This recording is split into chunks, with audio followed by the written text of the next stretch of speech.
आओ चर्चा करें। सच्चिदानंद रूपाय विश्वोपत्यादिहेतवे तापत्रय विनाशाय श्री कृष्णाय वयं नमः। कुछ चर्चा करें, भगवत चर्चा करें। आए हम लोग सब लोग मिल करके। आज मेरे भाई का एक संदेशा है व्हाट्सएप के माध्यम से, कि प्रेरणा देने वाला, जिसे प्रेरक कहते हैं, सत्य बताने वाला, रास्ता दिखाने वाला, ज्ञान देने वाला, शिक्षा देने वाली, ये सब गुरु हैं और उनका सम्मान। अरे मेरा तो कहने का तात्पर्य है, मेरा तो कथन ये है, मेरा तो मत ये है कि भगवत भक्ति की ओर प्रेरित करने वाला वो चाहे किस तरह का व्यक्ति हो, छोटा हो, बड़ा हो, चर अचर प्राणी हो। दत्तात्रेय जी का मालूम होगा 24 गुरु किए थे। तो कोई भी हो जो हमें उस तरफ ले जाता है भगवत भक्ति की ओर, सच्चे ज्ञान की ओर, तो वो गुरु ही है और उसको सतत नमन करना चाहिए, सम्मान करना चाहिए, प्रेरणा देना। देखिए मेरे यहाँ श्रीमद् भागवत में आया है कि 3 लोग पवित्र हो जाते हैं। 3 लोग। नंबर 1 प्रेरक, मतलब प्रश्न पूछने वाला, जिसने शुरुआत की, और श्रोता और वक्ता। भगवत भक्ति से संबंधित सत्संग में प्रश्न पूछने वाला, प्रश्न का उत्तर देने वाला और श्रोता, ये तीनों पवित्र हो जाते हैं। तो साथियों, यदि आपके अंदर कोई जिज्ञासा है तो प्रश्न कर सकते हैं, क्योंकि आप भी पवित्र हो जाएंगे और श्रोता और वक्ता तो दोनों पवित्र होते ही हैं, क्योंकि उतने समय तक उनकी बुद्धि, मन स्थिति प्रभु के चरणों में होगी। और जितना समय प्रभु के चरणों में व्यतीत हो, उतने ही समय जो है आप समझें कि वास्तविकता में ये समय फलदायी हुआ। प्रभु के चरणों में व्यतीत होने वाला समय वास्तविक कर्म की ओर ले जाता है, वास्तविक कर्म माना जाता है। सांसारिक कर्म तो भोग के लिए हैं, हम भोग भोगने आए हैं। नया भाग्य का सृजन करें, नए कर्मों का सृजन करें, जिससे हमें ये तो यहीं मुक्ति मिल जाए, लेकिन आगे चल कर सत पुरुषों का हमारा भी चिंतन है, मेरा भी कहना है, कर्म मत छोड़िए। कर्म तो भोगने आज नहीं तो कल भोगोगे, अगले जन्म भोगोगे।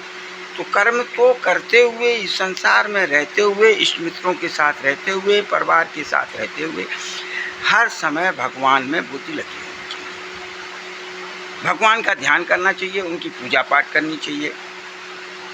श्रीमद् भागवत के लिए एक शब्द आया है, मैं बताऊँ कि श्रीमद् भागवत का पठन पाठन करना चाहिए। देखिए ऐसा है, यदि आप में शक्ति नहीं है, धन नहीं है, वैभव नहीं है, आप भागवत नहीं सुन सकते हैं तो स्वाध्याय तो कर सकते हैं।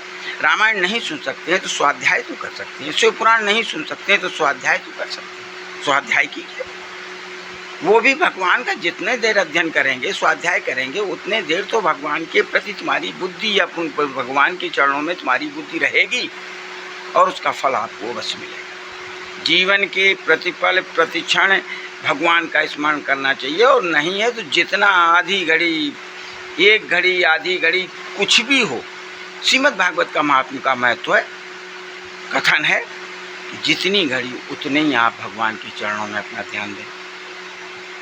और पूजा या ये ध्यान अवस्था, स्वाध्याय नदी के किनारे हुआ तो अच्छा, वन में हो बहुत अच्छा, और पूजा स्थल पर हो बहुत अच्छा, तीर्थों में हो तो बहुत अच्छा, कोई भी तुलसी का स्थान हो तो बहुत अच्छा, देवालय हो तो बहुत अच्छा।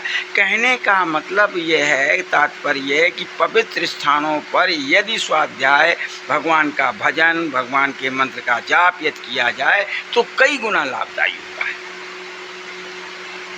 तो एकांत में निवास करके कहीं तुलसी के पेड़ के नीचे, पीपल पेड़ के नीचे, बरगद के नीचे, नदी के किनारे, आप तीर्थ स्थान में जहाँ भी जाएं वहाँ भगवत भजन जरूर करें, भगवान के मंत्र का जाप जरूर करें, तो वो आपको ज़्यादा फलदायी हो। दूसरी बात एक श्रीमद् भागवत की मेरे समझ में आई और मैं आपके बीच में जरूर कहूँगा कि दिशा का भी ध्यान रखें। यदि आपको स्वाध्याय करना है तो आप पूर्व की ओर बैठ करके मुँह करके बैठें और स्वाध्याय करें। वैसे तो मैंने कहीं पढ़ा था पहले, बहुत बचपन से जब पढ़ता रहा ये सब धर्म ग्रंथ, तो यदि आपको बहुत इम्पोर्टेंट बात बता रहा हूँ, विद्या की यदि आपको प्राप्ति चाहिए या विद्या चाहिए तो पूर्व के ओर मुख करके करें। संध्या भी मेरे यहाँ 3 तरह से, और पश्चिम, और धन की उपार्जन होना चाहिए, धन प्राप्त होना तो पश्चिम, और उत्तर शारीरिक क्षमता के लिए होता है, शक्ति वृद्धि के लिए होता है। तो इसी तरह मेरे यहाँ संध्या भी 3 तरह होती है, पूरब दिशा में मुँह करके होती है, उत्तर दिशा मुँह करके, और पश्चिम दिशा में भी मुँह करके होती है। वो पूजा का तरीका ही है, सिस्टम है वो। तो साथियों, यह हमेशा ध्यान रखें और ऐसे साथियों को बनाएं, ऐसे मित्रों को बनाएं, ऐसे सत्संगी बनाएं जो आपके वैष्णव हों। देखिए, जब आप कोई, हमारे यहाँ 3 तरह के लोग हैं, शैव हैं, शाक्त हैं, और जो है क्या नाम, वैष्णव हैं। यदि वैष्णव एक जगह बैठेंगे तो उनमें, उनके मति में, उनकी बुद्धि में टकराव नहीं पैदा होगा। शाक्त उपासक देवी को मानता है, शैव शिव को मानता है, वैष्णव विष्णु को मानता है। तो जब एक मत होगा, एक तरह की बुद्धि होगी, समानता होगी, तो सत्संग में एक विशेष आनंद की अनुभूति होगी।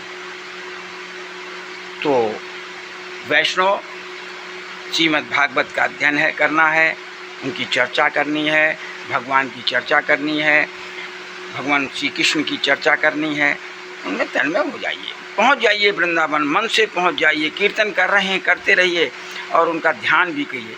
ध्यान पूर्वक जो कीर्तन, जो भजन, जो मंत्र जाप किया जाता है वो 1000 गुना लाभदायी होता है।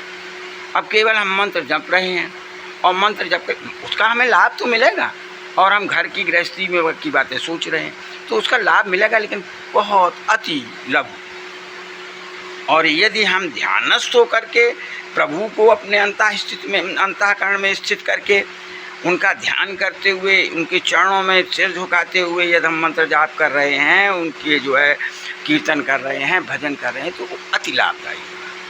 तो हमेशा ध्यान रखिए। ये हमने महात्म की बात आपको बताई, 2 बातें, और विरक्त हो तो और अच्छी। गुरु यदि आपका विरक्त है, वैष्णव है, तो उनसे चर्चा करना तो है। और देखिए, सबका एक मूल जड़ है सत्संग। जब तक आप सत्संग नहीं करेंगे, भक्ति आप की ओर नहीं बढ़ सकते। धीरे धीरे सत्संग के माध्यम से ही जड़, वो आधार वही है, वही पाठशाला है। सत्संग एक पाठशाला है, भक्ति की पाठशाला। भक्ति वहीं से प्राप्त होगी। जैसे विद्यालय से विद्या प्राप्त होती है, तो सत्संग के द्वारा ही आपको भगवान की भक्ति प्राप्त होगी।